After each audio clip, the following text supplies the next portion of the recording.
Oke, terima kasih kepada moderator yang sudah memberikan izin untuk saya, mempresentasikan itu ya, hasil tesis saya. Nah, di mana tesisnya itu ya, sebelumnya Ibu moderator, tolong itu ya, tolong di-screen, karena saya ini pakai HP bukan pakai laptop, jadi tolong di-screen ya. Ya. Nah, jadi, hasil tesis saya ini tentang kausalitas sektor perbankan, syariah dan konvensional, dan pertumbuhan ekonomi, studi kasus di Indonesia dan Malaysia. Nah, jadi saya meneliti ini, sektor syariah, di mana sektor syariah dan perbankan syariah, ekonomi dan konvensional. Jadi di Indonesia. Kita langsung sebelum sebelum saya membedah tesis saya ini, terlebih dahulu teman-teman MES atau teman-teman lainnya, mengikuti pedoman penulisan tesis maupun skripsi. Karena di pedoman itu, kita bisa, mengikuti, bagaimana latar belakangnya, rumusan masalahnya, apakah tadi atau bagaimana, kemudian, dan seterusnya. Nah, untuk itu, tolong dipahami dulu kalau mau menulis tesis ataupun skripsi, pahami pedoman skripsinya atau tesis. Nah, langsung ke slide kedua. Nah, salah satu faktor untuk mengukur, kesuksesan suatu negara itu, adalah pertumbuhan ekonomi. Karena pertumbuhan ekonomi ini, roda atau mesin untuk mencapai kesuksesan suatu negara. Karena semakin meningkat pertumbuhan ekonomi suatu negara, maka akan semakin meningkat kemakmuran masyarakat atau kesejahteraan masyarakat. Nah, yang saya teliti ini Indonesia dan Malaysia. Kenapa saya meneliti Indonesia dan Malaysia? Karena Indonesia dan Malaysia inilah negara yang mempraktikkan sistem dual banking atau menjalankan sistem keuangan konvensional dan syariah secara serentak atau secara bersama-sama ya dalam skala yang cukup panjang. Kemudian Indonesia dan Malaysia pada tahun 1940-an, Malaysia merupakan negara salah satu pencetus yang mempraktikkan prinsip bagi hasil bersama Pakistan, itu pada tahun 1940-an ya. Kemudian pada tahun 1983, Malaysia mendirikan bank syariah pertama di Malaysia yang dinamai dengan Bank Islam Malaysia Berhad. Kemudian disusul lagi Indonesia pada tahun 1992. Indonesia juga nggak mau kalah kan, jangan jadi Malaysia. Kemudian Indonesia mendirikan Bank Islam pertama, yakni pada tahun 1992 yang dinamai dengan Bank Muamalat Indonesia. Nah, dari di Asia Tenggara ada 6 negara yang mendirikan bank syariah. Ada Indonesia, Malaysia, Singapura, Brunei, Thailand, dan Filipina. Nah, dari ke-6 tersebut, saya mengambil 2 tadi kan, Indonesia dan Malaysia. Nah, karena Indonesia dan Malaysia ini negara yang konsisten, yang paling banyak membuka perbankan syariah di Asia Tenggara. Itulah kenapa saya meneliti Indonesia dan Malaysia. Kemudian dilihat dari total asetnya, total dana pihak ketiganya, pembiayaan, dan kreditnya, Indonesia dan Malaysia juga lebih besar dibandingkan dengan bank syariah di Brunei, Singapura, Filipina, dan Thailand. Kemudian yang ketiga, kenapa saya memilih Indonesia dan Malaysia? Karena Indonesia dan Malaysia adalah negara yang penduduk mayoritas Muslim.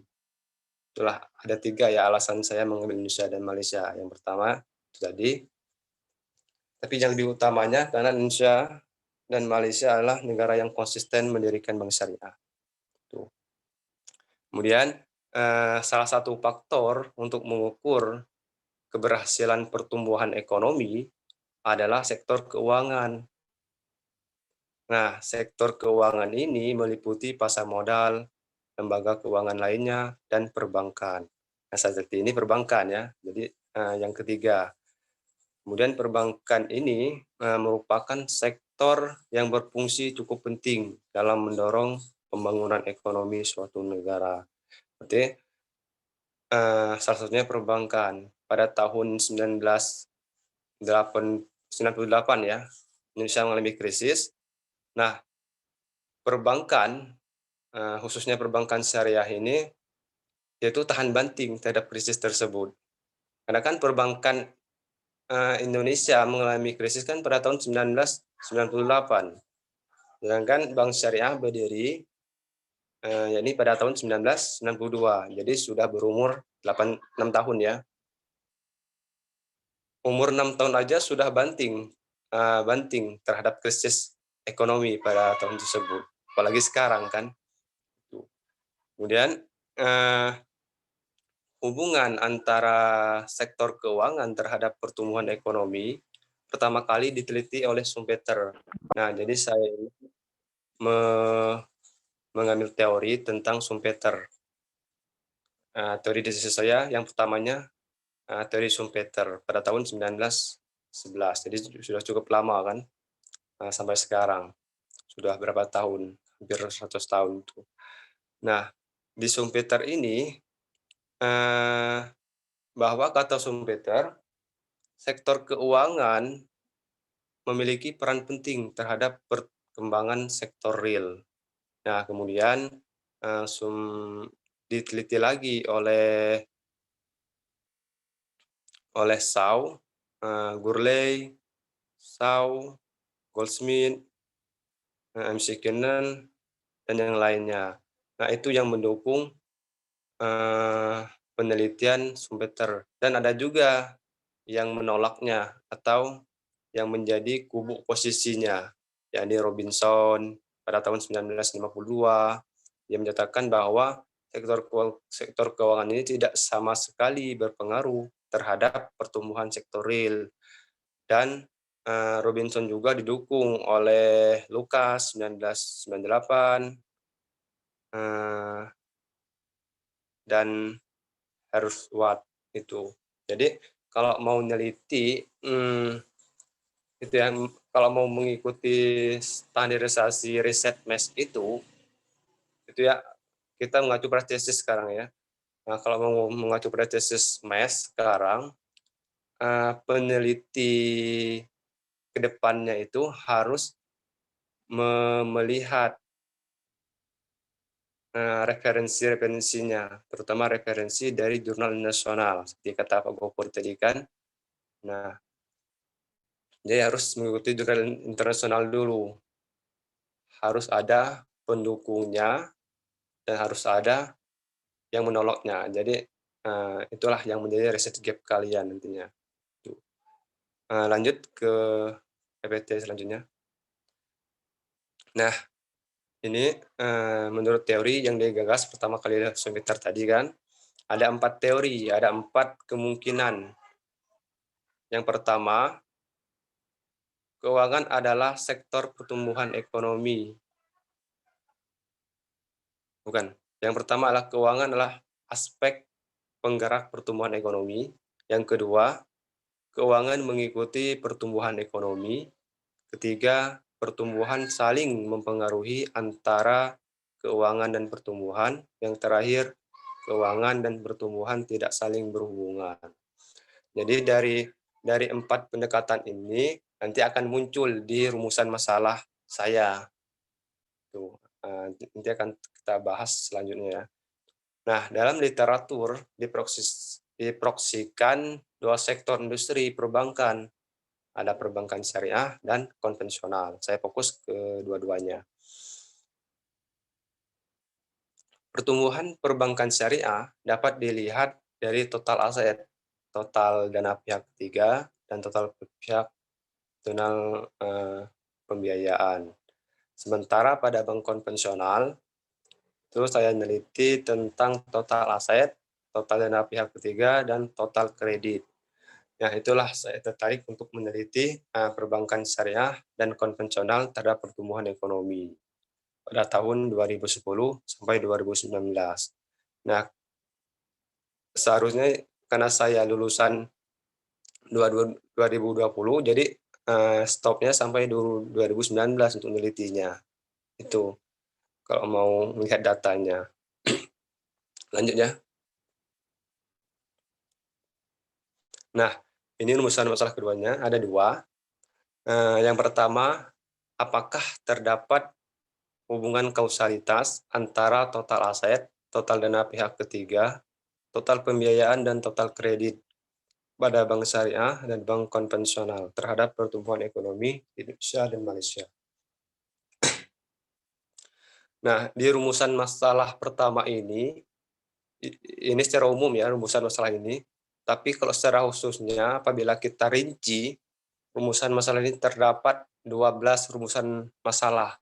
Sebenarnya 12 rumusan masalah, tapi saya dan Pak Gupur dirinci lagi menjadi satu rumusan masalah. Sebenarnya ada 12. Kemudian rumusan masalah yang kedua, apakah terdapat hubungan jangka pendek dan panjang antara total aset, total dana pihak ketiga, total pembiayaan, dan total kredit pada bank syariah dan bank konvensional di Indonesia dan Malaysia.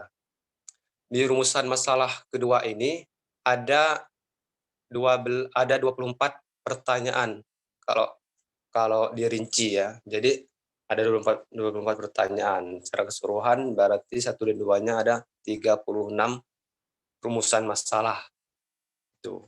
Nah, itulah apa ya? Bedanya ya dari yang lain. Maksudnya beda yang dari kampus lainnya. Kalau di MES itu dirinci, didetail, tapi maknanya dapat. Tuh, gitu kan?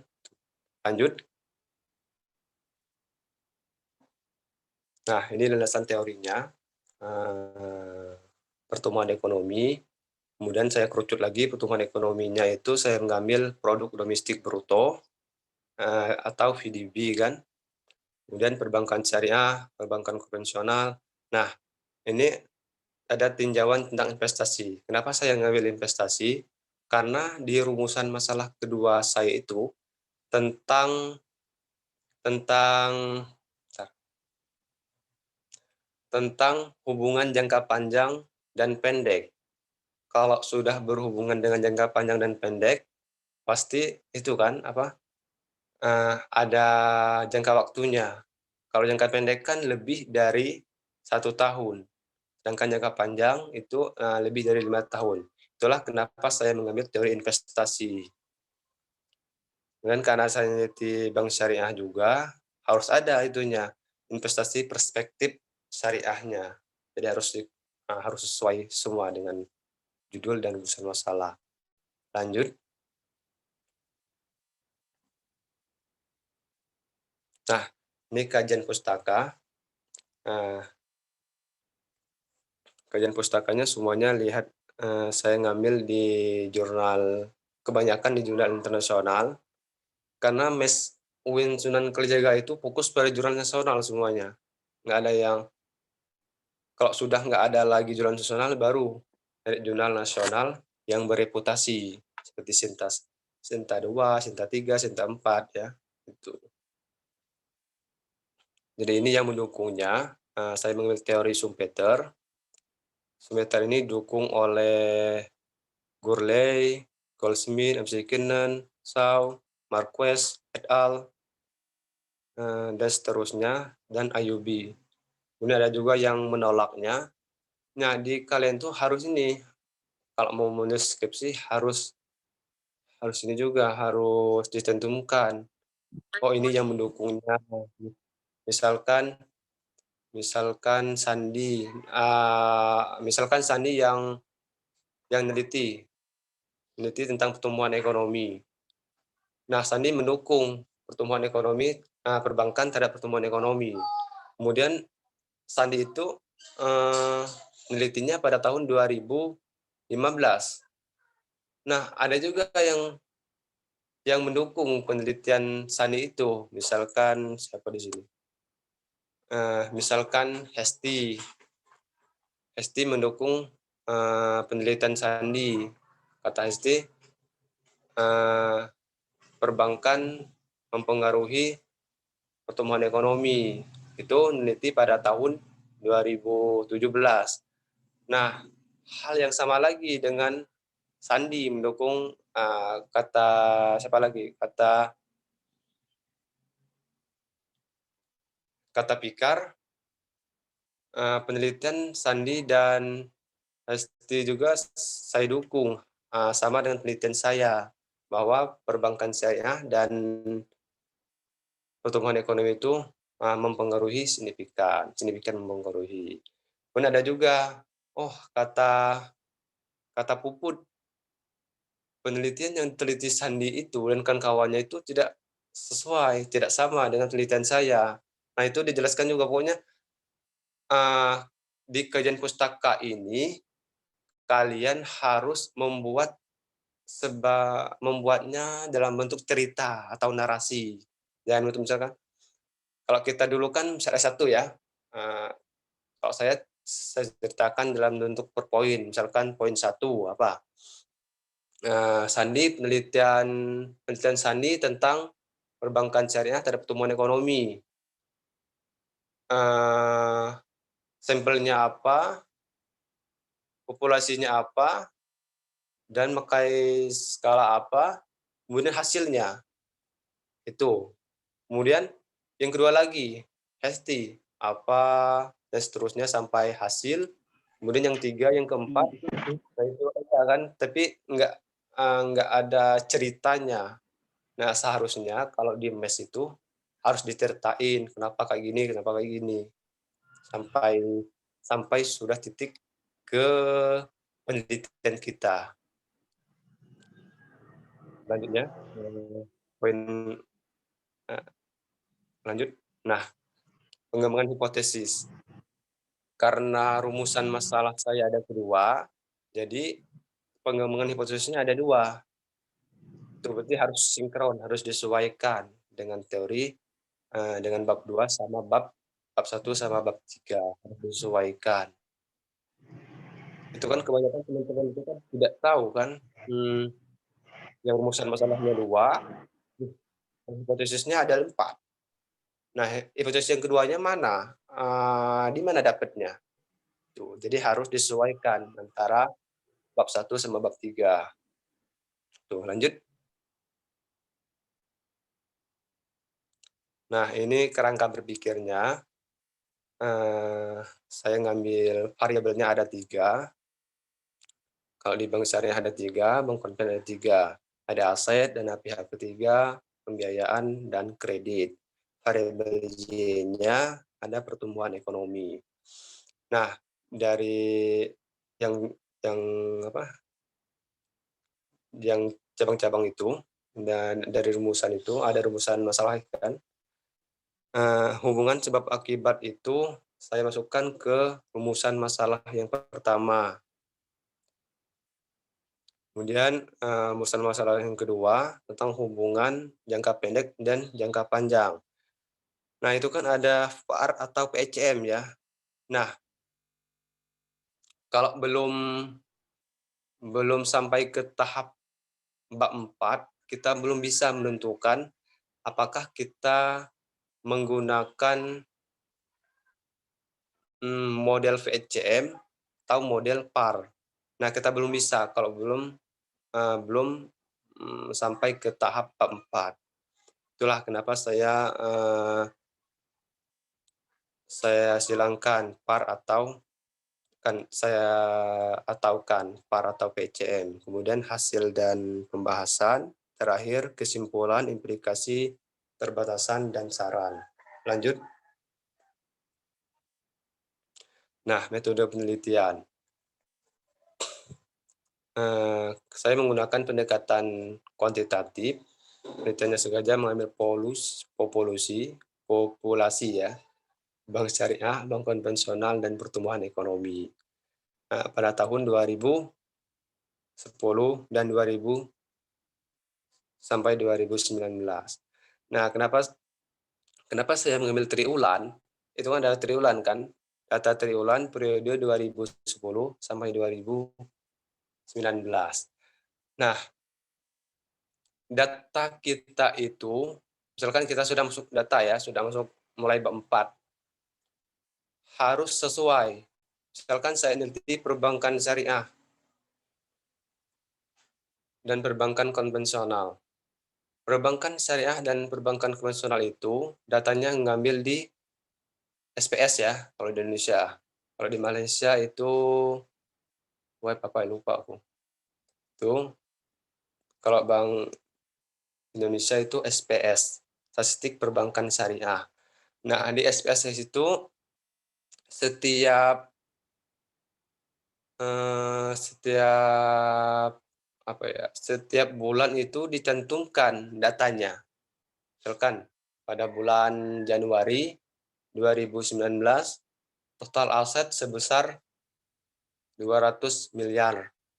Januari 200 miliar lebih, 205 miliar, dan seterusnya. Itu kalau di perbankan ada itunya, data per bulannya. Tapi kalau pertumbuhan ekonomi, data per bulannya nggak ada, cuma data per triwulan atau per tahun. Itulah, jadi kenapa saya ngambil itu, jadi harus disinkron antara data triwulan sama data bulanannya. Kalau mau ngambil data triwulan cuma. Kalau mau ngambil data tahunan cuma. Tapi itu kan pertumbuhan ekonomi kan nggak ada data bulanannya. Jadi kita harus ngikut data triwulan. Jadi mau nggak mau eh, data perbankan syariah maupun konvensional itu harus data triwulan. Itulah mau ngakalnya maksudnya itu. Tapi kalau mau ngambil data tahunan harus tahunan semua, harus tahunan semua. Tapi kalau tahunan berarti harus 30 minimal, 30 tahun. Berarti harus 30 tahun, misalkan dari 2000 sampai 2030 kalian teliti. Harus 30 tahun minimal tuh 30 tahun kalau data tahunan. Tapi kalau mau data data data triwulan berapa ya? Sekitar 6 tahun ya, atau 5 tahun. 6 tahun. 6 tahun. Berarti harus ngambil 6 tahun.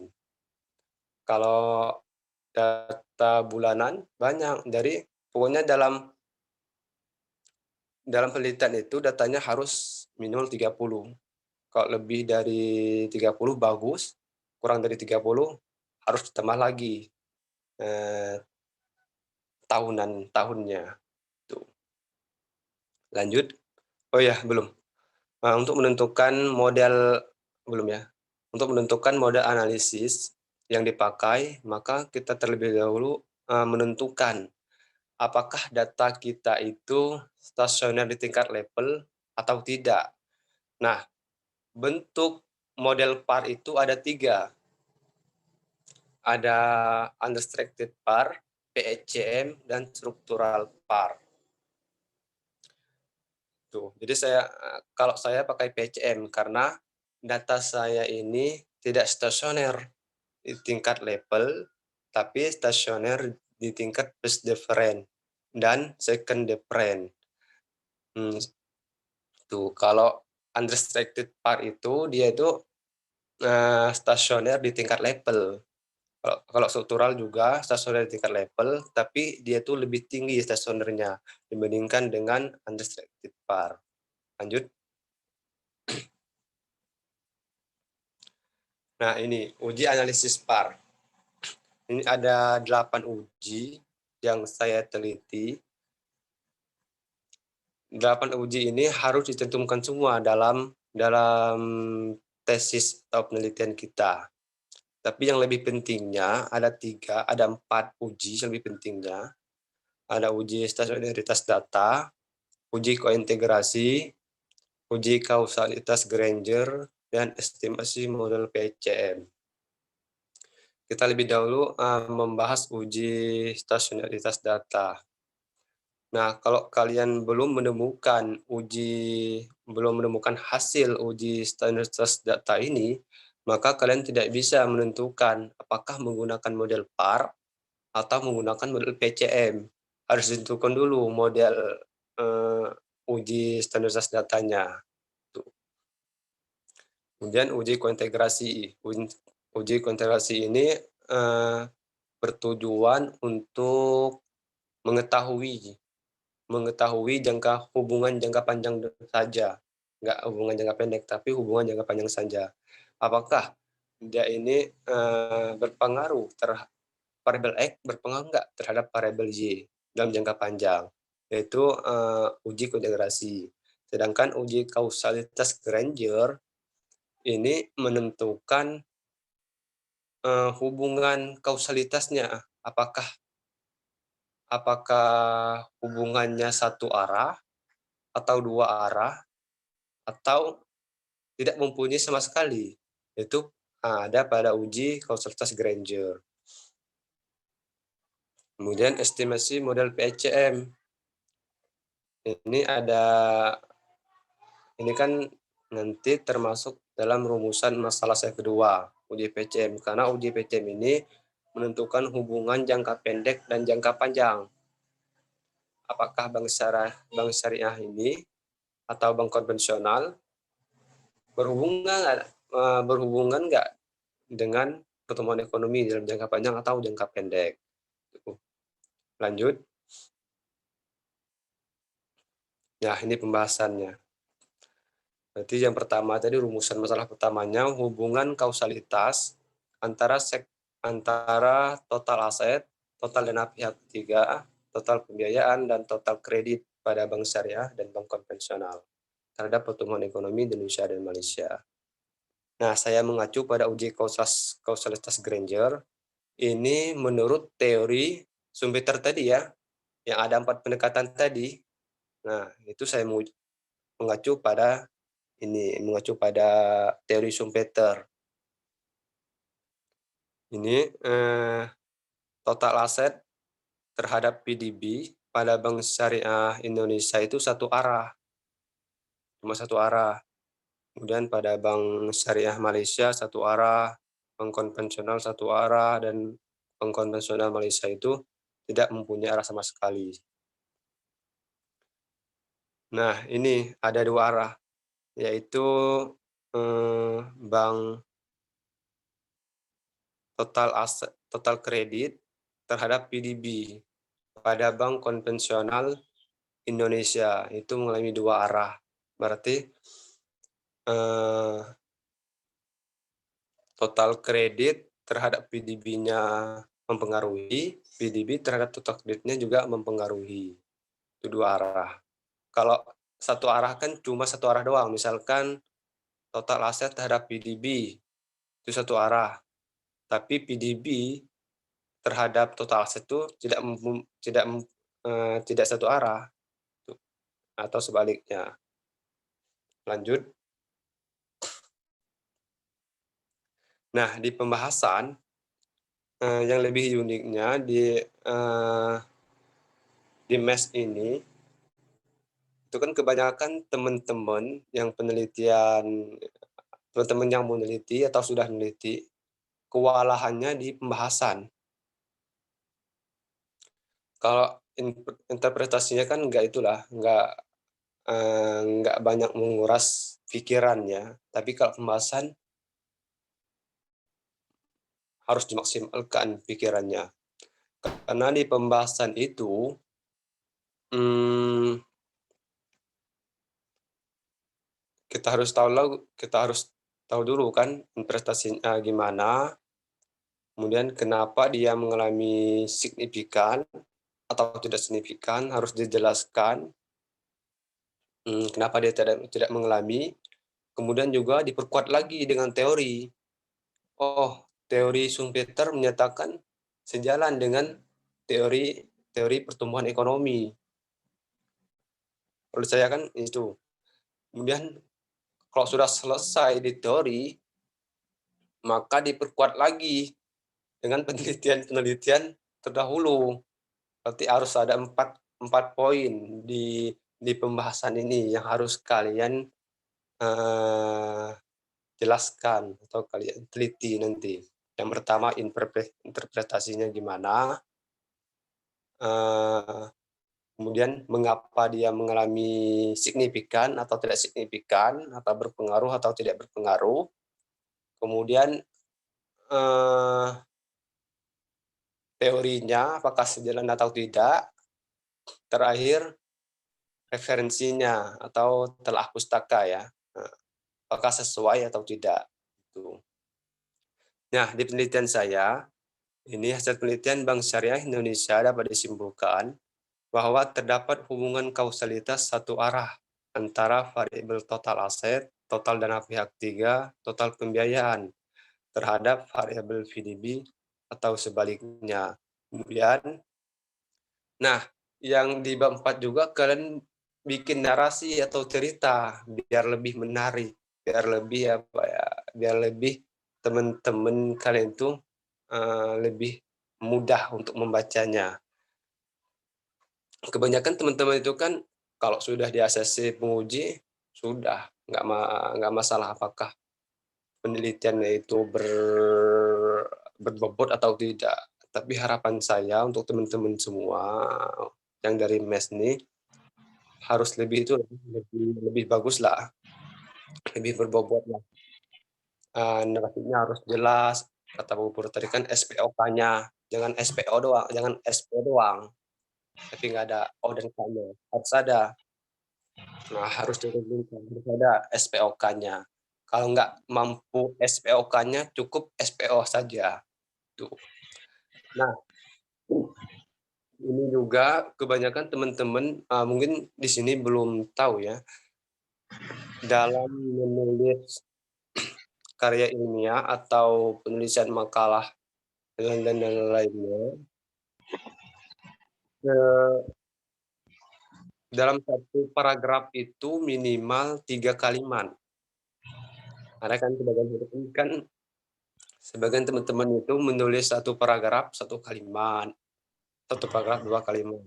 Nah, minimal 3 kalimat dalam satu paragraf itu minimal ya, atau kalau nggak lebih nggak apa-apa. Minimal 3 kalimat. Kemudian harus itu bahasanya.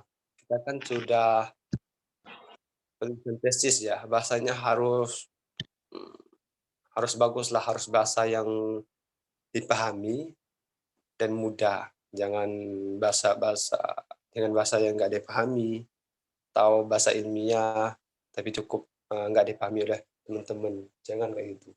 Harus, bahasanya yang mudah dan dipahami penelitian lain. Karena hasil penelitian kalian ini tidak, bukan hanya kalian yang membacanya, bukan hanya pembimbing atau penguji yang membacanya, tapi adik-adik tingkat kalian itu juga membacanya. Dan, nah dari hasil interpretasi saya, perihal ini sejalan dengan Finance Let's Grow Hypothesis, yaitu pada teori Schumpeter tadi ya, teori Schumpeter tadi, yakni keuangan yang menggerakkan pertumbuhan ekonomi. Penggagas teori ini beranggapan bahwa eksistensi sektor finansial yang berperan sebagai institusi penghubung antara kelompok yang kelebihan dan kelompok yang kekurangan dana.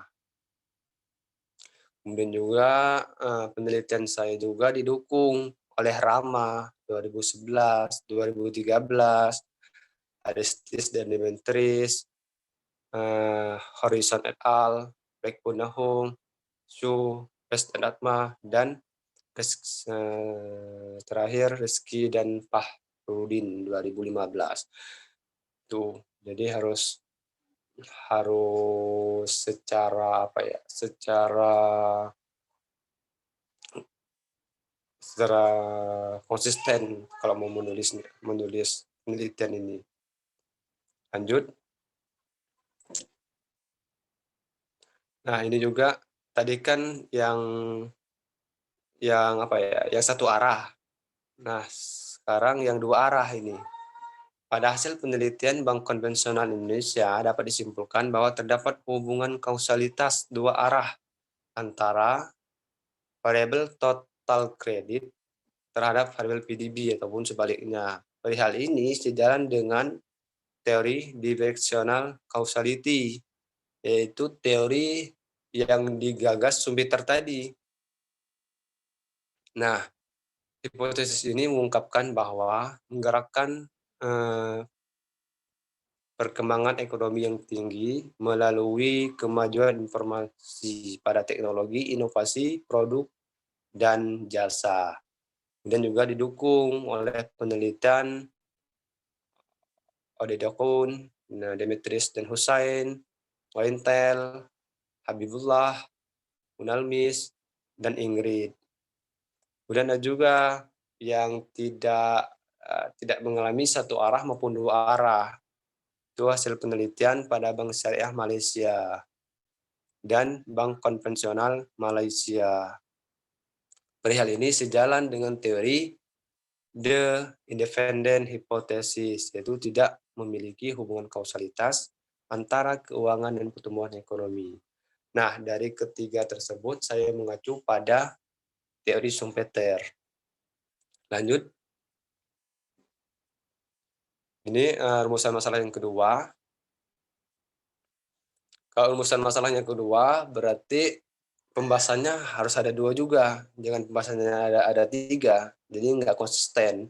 Nanti akan dijadiin pertanyaan oleh penguji kalian kalau nggak konsisten kayak gitu. Ini harus konsisten. Jadi ini pembahasan yang kedua ini saya mengacu pada estimasi PCM jangka pendek dan jangka panjang. Itu jelas total aset terhadap PDB tidak signifikan, dalam jangka pendek tidak signifikan, jangka panjang tidak signifikan, dan seterusnya ya. Dibaca saja itu. Lanjut.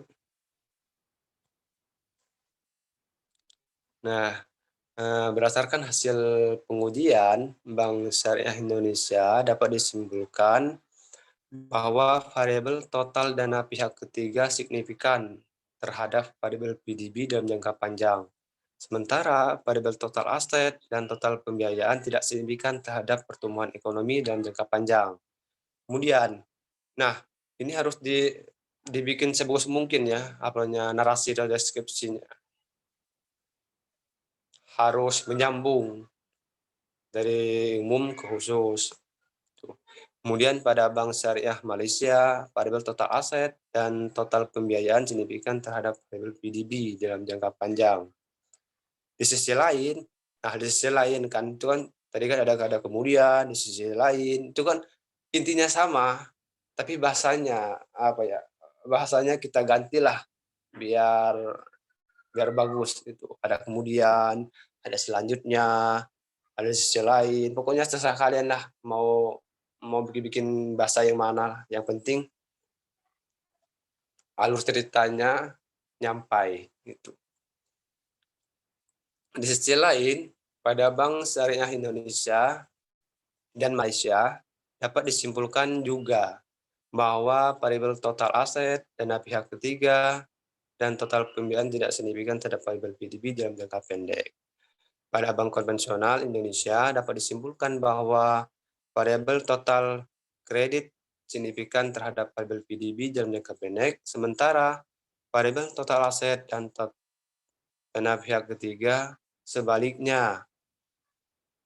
Kemudian pada bank yang sama, kemudian pada bank yang sama ya, jangan itu ya, jangan misalkan kemudian pada bank konvensional Indonesia, kan ada 2 lagi kan, jadi harus baguslah bahasanya. Kemudian pada bank yang sama, kalau bank yang sama kan pasti bank yang sama sebelumnya, gitu. Pada bank yang sama, dalam jangka panjang, kebalikan dari jangka pendek. Selanjutnya pada bank konvensional Indonesia, variabel total aset, total dana pihak ketiga, dan total kredit tidak signifikan terhadap variabel PDB dalam jangka panjang. Sementara, ada sementara lagi kan, sementara pada bank yang sama, jangka pendek kebalikan dari jangka panjang kebalikan dari jangka pendek, yakni semua variabel independen signifikan terhadap variabel PDB.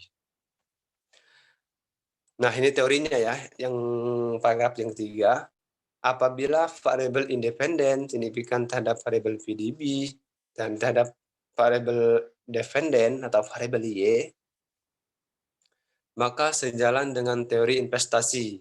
Nah, ini teori investasi ya. Tadi teori Schumpeter, sekarang teori investasi. Jadi ada 2 teori yang saya acu, yang saya pedomankan untuk penelitian ini. Yakni menyatakan bahwa investasi yang dimiliki 1 atau lebih aktiva dan biasanya berjangka panjang dengan keinginan untuk memperoleh manfaat di kemudian hari. Itu mengacu pada penelitian Sunaria.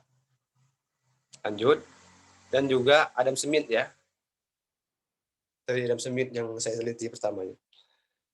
Nah, karena saya ada embel-embel perbankan syariahnya, jadi saya cantumkan Islamnya. Islam memandang lebih jauh tentang investasi maupun pertumbuhan ekonomi yang bukan hanya berorientasi pada permasalahan dunia saja maupun akhirat. Investasi yang melanggar syariah akan mendapatkan balasan yang setimpal. Begitupun dengan investasi yang sesuai dengan syariah. Investasi syariah adalah pengorbanan sumber daya pada masa sekarang dengan keinginan untuk memperoleh hasil yang lebih besar di kemudian hari, baik secara langsung maupun tidak langsung, sesuai dengan prinsip syariah yang menyeluruh atau kafah. Dan penelitian hasil investasi yang ketiga tadi, yang sebelumnya itu didukung oleh Abduh dan Tauhuri, Abduh dan Omar, Rama, Tabas, Yusuf dan Bahlos, Fahrudin, Kasim, Ayubi, Nisa, dan yang lain-lainnya. Itu. Kemudian lanjut. Nah, ini kesimpulannya. Kalau kesimpulannya ada 2, berarti usul-usulannya ada 2. Itu. Kita lanjut ya. Lanjut saja. Ini kesimpulannya. Nah, implikasi tesis ini mengacu pada pedoman. Di pedoman ada kesimpulan, ada implikasi, ada keterbatasan, dan ada saran. Tapi kan kita kan sering kalau menulis penelitian ataupun yang lainnya sejenisnya cukup mencantumkan kesimpulan dan saran doang kan, itu tuh sudah mentok tuh, nggak ada implikasinya, nggak ada keterbatasannya. Tapi yang lebih uniknya lagi-lagi dari MES ini ada implikasi dan keterbatasannya. Nah, implikasi ini maksudnya manfaatnya ya, bagaimana manfaatnya. Manfaat untuk praktis itu apa, manfaat untuk akademis itu apa. Nah, dalam hazanah teoritis, berarti itu akademisi ya, penemuan atas penelitian ini memberikan gambaran mengenai tingkat kontribusi variabel, total aset, total dana pihak ketiga, total pembiayaan, dan total kredit yang mempengaruhi pertumbuhan ekonomi Indonesia dan Malaysia. Kemudian dalam hazanah praktisinya, memberikan gambaran tentang sejauh mana keterlibatan kualitas regulasi dalam memperkuat pengaruh variabel total aset dan pihak ketiga, variabel pembiayaan dan total kredit terhadap pertumbuhan ekonomi Indonesia dan Malaysia. Lanjut. Nah, ini keterbatasannya. Saya ada 4 keterbatasan masalahnya, tapi kalau mau lebihnya nggak apa-apa. Itu tergantung kita lah, kalau mau ngambil berapa keterbatasan masalahnya. Maksudnya keterbatasan ini yang keterbatasan yang tidak diteliti oleh saya. Nah, yang pertama, data yaitu model utama bagi penelitian kuantitatif. Kesulitan utama yang dihadapi dalam penelitian inilah membuat model atau proksi untuk menampung seluruh hipotesis, maksud dan tujuan penelitian tanpa mengurangi kualitas data. Berarti kalau saya ini keterbatasannya itu ya modelnya. Jadi modelnya itu sulit untuk dipahami model persamaannya. Tuh. Kemudian yang kedua, ketidaktersediaan data sebagaimana yang diharapkan oleh penelitian yang mengakibatkan kesulitan peneliti untuk mengumpulkan data dalam jumlah yang sangat relatif besar. Jadi saya itu menelitinya cuma 10 tahun, dari 2010 sampai 2019. Kalau mau neliti lebih luas lagi nggak apa-apa, lebih luas lagi misalkan 30 tahun, 40 tahun, semakin semakin bagus, semakin bagus, semakin banyak tahun yang kalian teliti, maka semakin bagus. Tapi lagi-lagi kita mengacu pada, bagaimana, pembahasan kalian. Kalau pembahasannya nggak bagus, jadi yang lainnya juga nggak bagus. Yang pertama pembahasan, kemudian yang selanjutnya, seperti datanya, apakah relatif besar atau tidak. Kemudian data yang dibutuhkan juga tidak langsung data asli. Nah, itu keterlibatan saya, data asli. Jadi, itu kan misalkan kita ngambil di SPS, Statistik Perbankan Syariah, Bank Syariah dan Bank Konvensional Indonesia, ngambilnya di SPS. Nah, di SPS itu data yang saya mau cari, data yang saya mau itu belum ada, maksudnya belum ada, harus ditambah dulu, harus dikurangi dulu, nggak ada data yang aslinya. Misalkan saya neliti total aset. Nah, total aset itu nggak ada data aslinya, harus ditambah dulu, misalkan itu kan ada bank umum, bank UUS kan, unit usaha syariah, BPRS. Nah, harus ditambah dulu BPRS, ditambah sama UUS, ditambah sama BUS, baru hasilnya bank syariah. Nggak nggak data asli, harus ditambah dulu, dikurangi dulu. Itulah kewalahan saya. Dulu saya dari data tesis ini sekitar 1 tahun kan, 1 bulan saya nyarinya, sekitar 1 bulan. Itu pun setiap hari melihat laptop, setiap hari baca jurnal sebelumnya. Dari mana sih dapat data Bank Syariah ini, apa webnya, pertumbuhan ekonomi dari mana, apa webnya. Pokoknya setiap hari lah, setiap hari. Tapi setiap harinya enggak dari jam 12 sampai dari jam 12 sampai jam 12 malam, enggak. Harus itu apa, paling tidak kan dalam satu hari itu ada 3 jam atau 5 jam lah tuh. Dan, tetapi data mesti dijumlahkan, semua sesuai dengan penelitian yang ada. Ketiga, minimnya penelitian mengenai bank konvensional dan terhadap pertumbuhan ekonomi, sehingga akan membuat peneliti keterbatasan dalam mencari alasan yang lebih kuat untuk dijadikan sebagai memperkuat data. Nah, tadi kan bank syariah ya, ini bank konvensional. Nah, data di bank konvensional juga saya sulit untuk mencarinya. Kadang-kadang sudah putus asa untuk mencari datanya, tapi karena sudah hampir 80% berjuang, mau nggak mau harus dicari dulu, harus harus berusaha lagi untuk mencari datanya. Bank konvensional kan khususnya bank konvensional di Malaysia. Bank konvensional di Malaysia itu susah banget nyarinya, webnya pun susah, itu terakhir saya cari. Kalau bank konvensional Indonesia masih masih itulah, masih enak lah, senang lah untuk mencarinya. Tapi yang konvensional di Malaysia tuh susah banget untuk mencarinya. Jadi harus harus punya pikiran, tenaga lah untuk mencarinya. Kemudian ada juga, linknya ya, kalau kita nggak tahu kita harus bertanya, jangan nggak bertanya.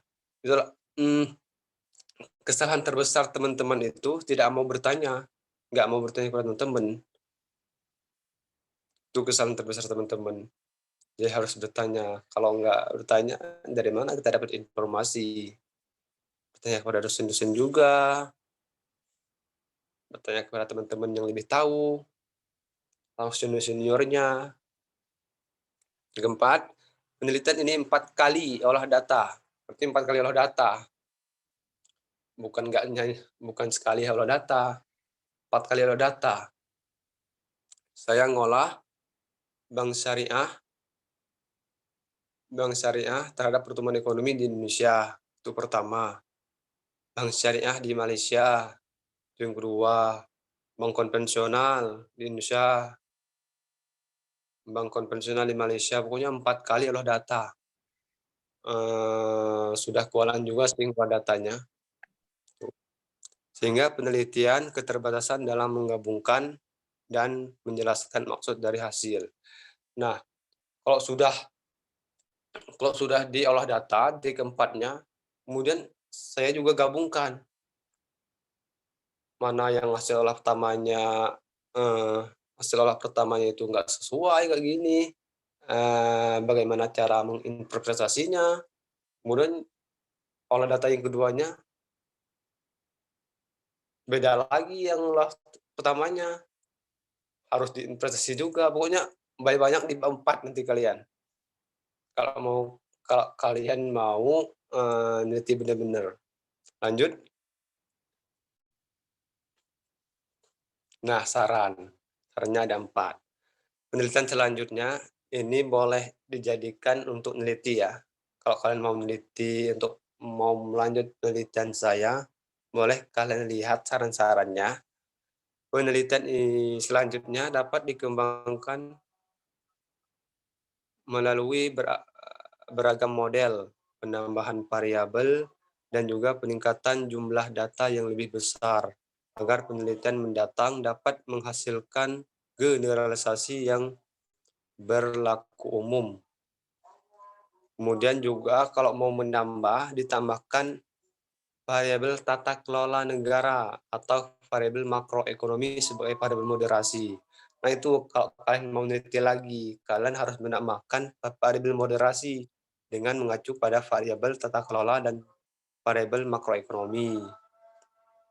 Kemudian yang kedua, penelitian selanjutnya dapat mengembangkan populasi penelitian mencakup perbankan di Asia Tenggara. Nah, di Asia Tenggara kan ada 6 perbankan syariah ya. Jadi kalian harus, kalau mau meneliti selanjutnya, harus teliti Selain dari saya, misalkan meneliti mau menambahkan lagi ya, mau menambahkan Brunei lagi, Singapura lagi, ataupun menambahkan ke-6 semuanya boleh. Tuh. Yang 3, perbankan agar lebih meningkatkan kualitas pelayanan dan mempromosikan produk-produk sehingga dapat meningkatkan minat nasabah untuk menabung. Nah, karena saya meneliti variabel total aset dan pihak ketiga dan pembiayaan, maka perbankan syariah ini harus meningkatkan pelayanannya. Kalau pelayanannya nggak baik, maka nasabah pun sedikit kan untuk menabung atau melakukan transaksi di situ, maka harus ditingkatkan lagi promosi dan kualitas pelayanannya. 4, sebagai pihak yang berwenang, pemerintah hendaknya bekerja lebih keras lagi. Nah, dari pemerintah pun harus bekerja lagi untuk meningkatkan pemulihan ekonomi melalui perbankan syariah tersebut. Lanjut. Oh, terima kasih. Oke ya, itu ya yang dapat saya sampaikan kepada teman-teman. Intinya kalian tuh harus belajar, harus lihat pedoman tesis ataupun skripsi, harus lihat baca-baca referensi juga, baik internasional maupun nasional, dan baca penelitian kakak tingkat kalian. Baca yang itulah, baca yang dapat nilai A-nya atau nilai A plusnya, sehingga kan harus dijadikan pedoman kalian juga untuk menulis tesis ataupun skripsi. Itu ya yang dapat saya sampaikan. Sekian ya, terima kasih. Assalamualaikum warahmatullahi wabarakatuh. Waalaikumsalam. Nah, itu tadi teman-teman pemaparan materi dan juga pengalaman yang diberikan oleh Mas Musa dari penulisan tesis beliau. Mungkin teman-teman ada yang ingin ditanyakan kepada Mas Musa, entah itu bagaimana cara beliau menentukan tema, topik, ataupun dalam pemilihan judul. Saya silakan kepada teman-teman yang ingin ditanyakan. Ada yang ingin ditanyakan?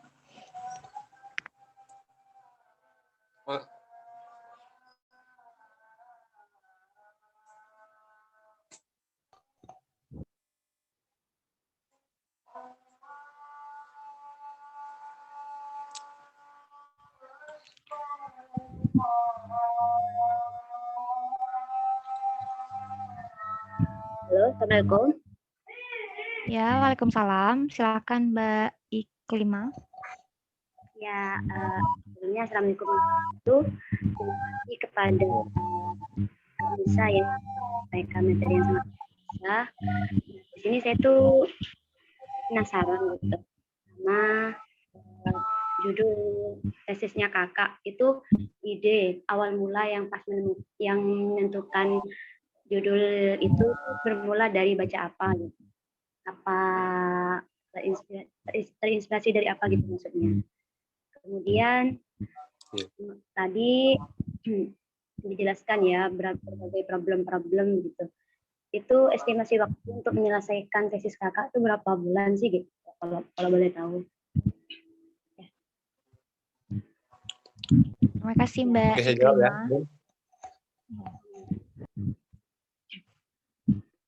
Ya, jadi yang pertama, pertanyaan pertama, masalahnya ya, berarti karena saya ini S1-nya prodi perbankan syariah, jadi saya itu lebih berminat ke perbankan. Nah, kalau teman-teman itu kalau mau mencari masalah, jangan ya Pak, jangan nggak sesuai dengan kriteria kalian. Misalkan dari RIN,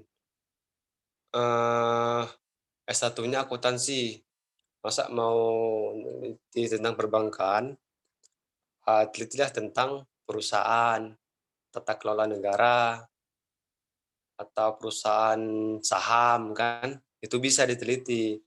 kita tuh nelitinya sesuai dengan standar kalian. Kalau kalian mau memaksa, mau dipaksa tujuan kalian, maka kalian akan kewalahan untuk selanjutnya. Oke, nggak apa-apa, yang pertama kalian pahami, tapi yang selanjutnya masalah data, masalah pembahasan, bagaimana kalian untuk, menjelaskannya, untuk menginterpretasinya. Tuh, lagi-lagi kalian tuh ya harus sesuai dengan kriteria kalian. Kakak nggak apa ya, nggak menyuruh kalian yang susah, tapi, yang lebih penting harus sesuai dengan karakter kalian. Kemudian yang kedua, butuh waktu ya. Oh ya, tadi kan sudah Bapak Gopur, beritahu ya bahwa Kakak selesai skripsi kan tesis ya, selesai tesis itu 3 bulan lebih. 3 bulan lebih sudah selesai, tapi ini, eee, itu kan kalau di MES semester 3 ya, proposal kan, semester 3 kan. Nah, proposal itu kan sudah, apa ya, di proposal itu sudah nyampe bab 3 kan, 1, 2, 3 itu proposal kan. Nah, proposal. Nah, Kakak itu ini nggak mau misalkan bikin proposal hanya 10 lembar ataupun 20 lembar, tapi dulu proposal Kakak itu sekitar 40-an lembar, itu proposalnya doang, itu sudah menyakup bab 1, bab 2, bab 3. Tapi kan itu kalau Kakak ya. Tapi mohon maaf ya untuk teman-teman Kakak itu, dia itu gimana ya, bikin proposalnya doang, misalkan sudah hanya memenuhi syaratnya doang, kalau bahasa kitanya, bahasa kasarnya. Tapi kalau Kakak nggak mau, harus lebih maksimal lah. Kalau sudah ada waktu kan kapan lagi kita untuk, memaksimalkan penelitian kita, tuh.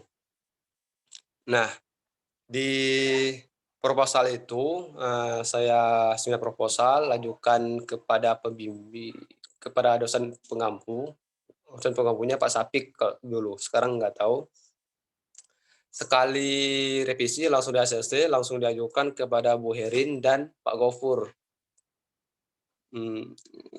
Pokoknya langsung diajukan, langsung dapat pembimbing, alhamdulillah bimbingnya beliau, Pak Gofur. Nah, yang Pak Gofur ini enak banget ya, selalu respon lah kepada mahasiswanya. Itulah yang mungkin saya nggak lama untuk meneliti tesis saya. Ya kalau mau meneliti itu, harapan saya sih kalian tuh harus dapat dosen-dosen yang respon kepada kalian. Karena kalau tidak respon, itu kan jadi penghambat ya untuk kita semua ya. Tuh harus kemudian itu juga interaksi kalian. Saya sampaikan, dan di sini juga ada mahasiswa saya satu di Zoom ini, kalau mau WA ataupun koordinasi dengan dosen, pakailah bahasa yang santun. Jangan bahasa yang nggak santun. Misalkan ini, "Assalamualaikum Pak, eee, bagaimana cara mendapatkan ini Pak?" Nggak ada perkenalan doang, nggak ada apa. Itu pasti nggak dibahas sama Bapak, sama dosen yang lain ya, termasuk dosen yang reguler. Tapi kalau saya, nggak apa-apalah, tapi harus ada tata caranya. Karena kan kita juga mahasiswa, kita harus lebih utamanya etika kalian, bagaimana cara kalian menghadapi dosen. Kalau bahasa yang bagusnya, ucap salam dulu, permohonan maaf, waktunya, perkenalan, dari mana, prodi apa, kelas berapa, kemudian apa yang mau ditanyanya. Kemudian ucap terima kasih. Tuh, bahasa yang santun dan, yang benar.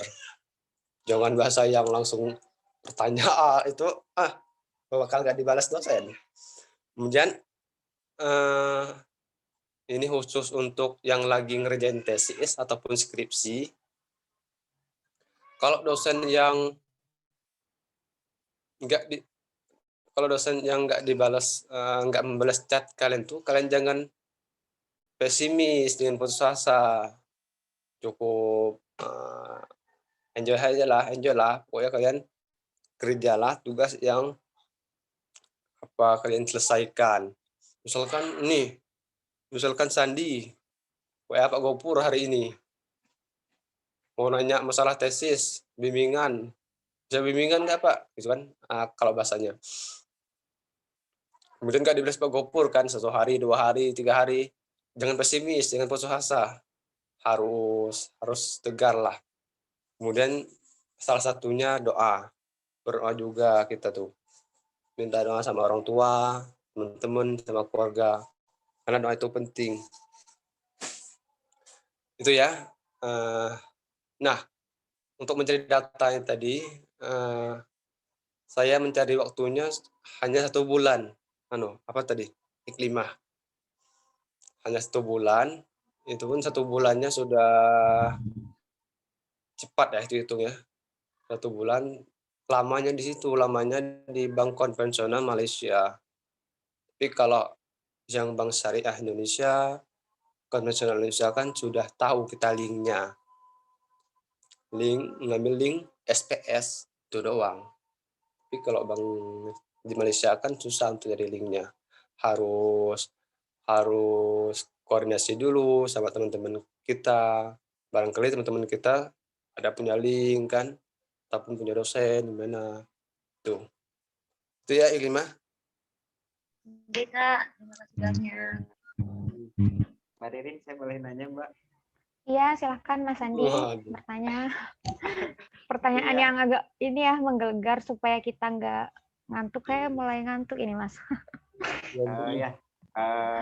Mas Musa, saya mungkin yang pertama terkait ini Mas Musa, mungkin Mas Musa bisa rekomendasi ke kami yang ya nantinya juga bakal ketemu dengan skripsi. Kira-kira penelitian apa yang menarik untuk diteliti, apalagi ya mungkin kalau variabel pandemi memang itu sudah menarik sebenarnya. Cuman mungkin Mas Musa selaku dosen atau peneliti bisa mengasih rekomendasi.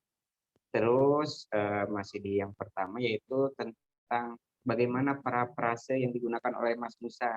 Kan tadi Pak Gopur nyinggung bab 2 itu banyak yang terindeks nantinya ketika diteliti. Nah, pasti solusinya salah satunya adalah parafrase. Yang digunakan oleh Mas Musa sendiri itu bagaimana ataupun apa.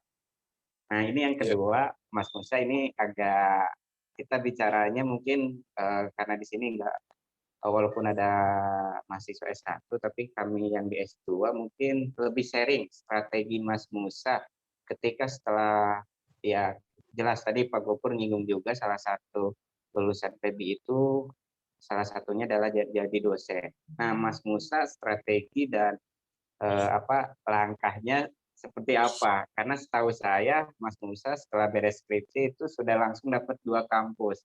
Walaupun ya satu universitas terbuka ya, swasta. Nah, itu seperti apa strategi dari Mas Musa, mungkin bisa sharing ke kami, biar kami pun nggak terlalu blank ketika nanti setelah lulus, biar nggak jadi penambah pengangguran. Nah, itu mungkin Mas Musa. Iya. Oke, saya jawab ya. Tadi apa pertama tadi? Apa pertanyaan tadi? Ide ataupun judul sekaligus hasilnya. Ya, kalau saya sarankan, tapi itu ya, lagi-lagi pertama mengacu pada karakter kalian. Percuma saya ngasih judul yang bagus, tapi karakter kalian tuh nggak sesuai. Itu kan, itu jadi akan penghambat kalian nantinya. Tuh. Nah, kalau mau meneliti ekonomi kreatif. Sekarang sudah ekonomi kreatif ini gencar diviralkan oleh kementerian kita, Pak Sandiaga Uno. Jadi itulah masalah ekonomi kreatif, masalah pariwisata halal, itu sekarang lagi viral tuh, pariwisata halal. Misalkan apa, di Lombok tuh banyak pariwisata halal. Teliti tuh kalau mau jadi orang Lombok. Tapi kalau itu orang Lombok ya, kalau kita bukan orang Lombok susah nelitinya. Mau dari Lombok, misalkan apalagi di Padang, pariwisata halal kan ada juga, banyak neliti. Tapi kalau neliti pariwisata halal itu otomatis kalian neliti penelitian kuantitatif primer, harus menyebarkan kuesioner dulu. Tuh. Apalagi punya yang berbasis pariwisata halal lah, misalkan restoran halal, hotel halal, yang penting itu pariwisata halal. Tuh. Yang kedua tadi apa, Sandi? Paraprase. Ya, paraprase. Nah, kalau saya triknya ada 2 sih, triknya.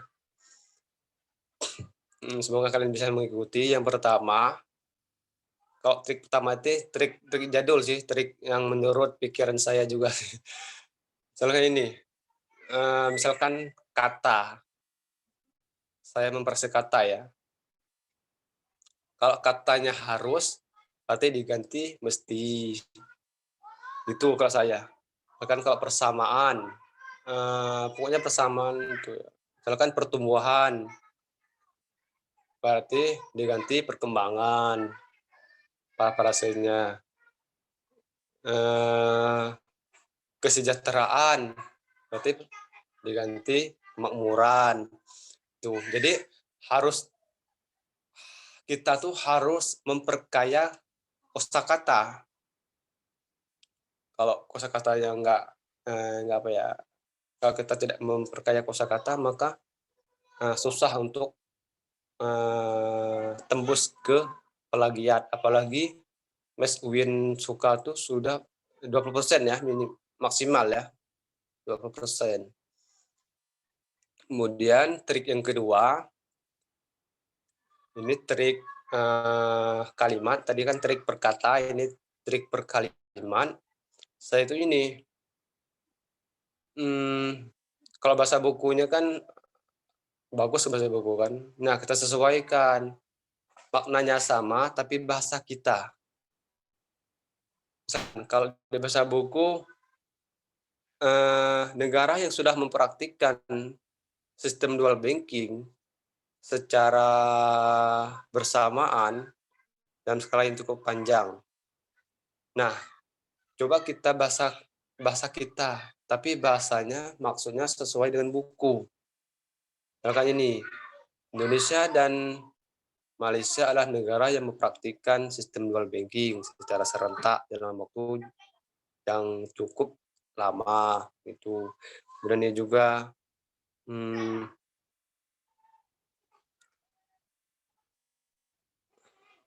bahkan di Asia Tenggara yang mendirikan bank syariah ada 6.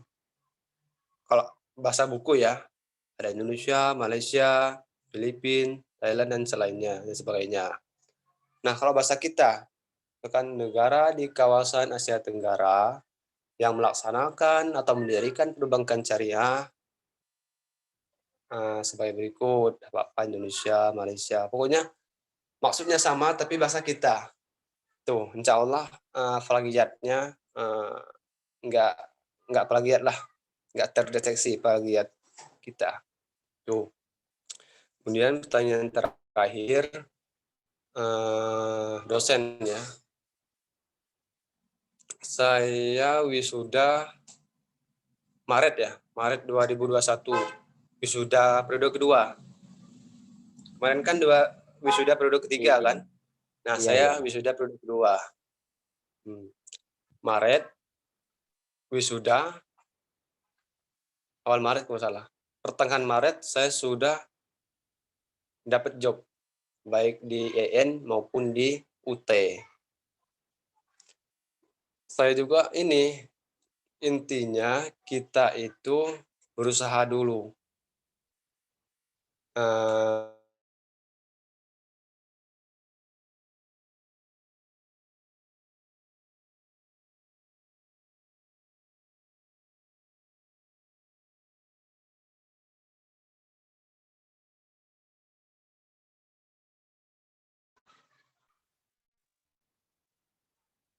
oke, Sandi, berarti di IAIN itu ini nggak buka lowongan dosen, di UT juga nggak buka lowongan dosen.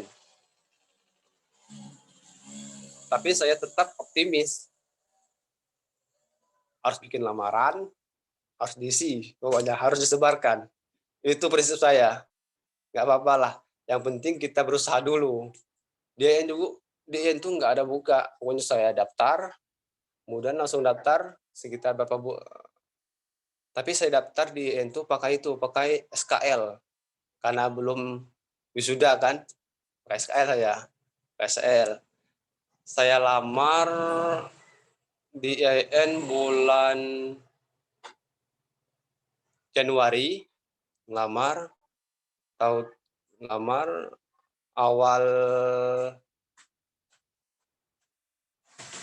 Maret saya dipanggil oleh IAIN untuk bikin panggil untuk wawancara dulu. Selesai wawancara, alhamdulillah lulus. Kemudian gue di UT. Nah, di UT ini saya juga nggak mengharapkan ya tapi saya saya antar juga, tapi nggak mengharap, nggak di IAIN kan, nggak mengharap di UT. Bersamaan juga yang antar di IAIN pada bulan Januari. Nah, pas di UT, kata bagian pegawainya, pendaftaran dosen di UT sudah ditutup, Pak, kata dia. Sudah ditutup. Sudah ditutup. Pokoknya saya nggak mengharapkan lagi, yang penting saya antar. Pokoknya. Sudah ditutup. Tapi kalau mau ngantar berkas nggak apa-apa, kami terima. Tapi nggak tahu entah dapat atau tidak, kata beliau, kata pegawainya. Oh ya nggak apa-apa. Tahu-tahu 1 bulan ke depannya dipanggil. Itu mungkin rezeki ya, rezeki untuk saya. Itulah. Alhamdulillah sudah selesai sih. Satu semester sudah selesai di UT maupun di IAIN. Tapi saya luar biasa. Kalau kalian mau ilmunya berkembang, ilmunya bermanfaat, tapi ilmunya bermanfaat semua ya. Tapi kalau mau ilmunya berkembang, ilmu S2-nya berkembang, maka harus kalian menjadi dosen. Itu. Ini tadi, jadi antara antar terus lah, baik di universitas yang mana. Di Bengkulu juga antar, Sandi kan di Bengkulu kan. Pokoknya diantar semua universitasnya. Yang penting Sandi sudah berusaha. Kalau sudah dapatnya itu serahkan kepada Allah. Oke ya, itu.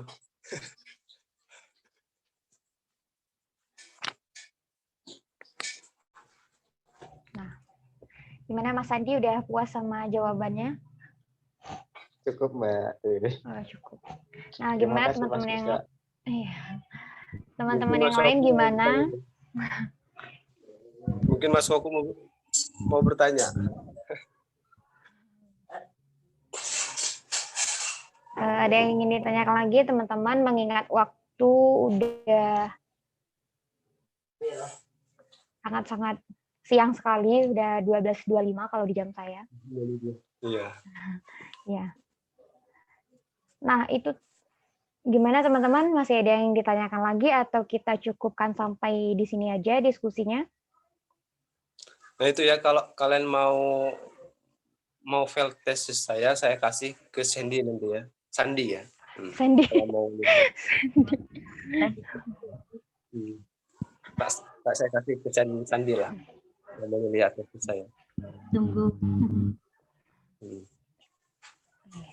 Nah, itu